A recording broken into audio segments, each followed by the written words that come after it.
আজকে বিকেলে স্ন্যাক্সে আলু টিকিয়া বানাচ্ছি সবজি দিয়ে, নানা রকম সবজি, ক্যাপসিকাম, বিনস, গাজর, বেবিকর্ন, আদা কুচি সব দিয়ে একটা স্ন্যাক্সের মতন বানাচ্ছি বিকেলে চা দিয়ে খাবার।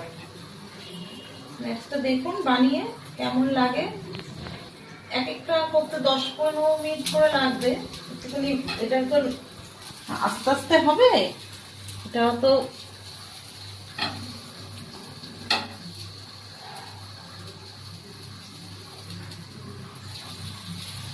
এটা চা দিয়ে ভালো লাগে খেতে, বিকেলে স্ন্যাক্সে চা দিয়ে ভালো লাগবে।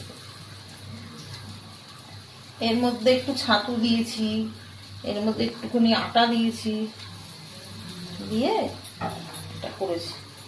তৈরি হয়ে গেছে আলু টিকিয়া। এটা জলখাবারের জন্য খুব ভালো, খুব সুস্বাদু আর পুষ্টিকর। এটা স্যালাড, মানে স্যালাড দিয়ে খেলে ভালো, একটা সস দিলে ভালো হয়। সস দিয়ে খেতে বেশি ভালো লাগে, চায়ের সঙ্গে সস দিয়ে এটা খেলে খুব বেশি ভালো লাগে। দেখা হবে আবার পরের ভিডিওতে।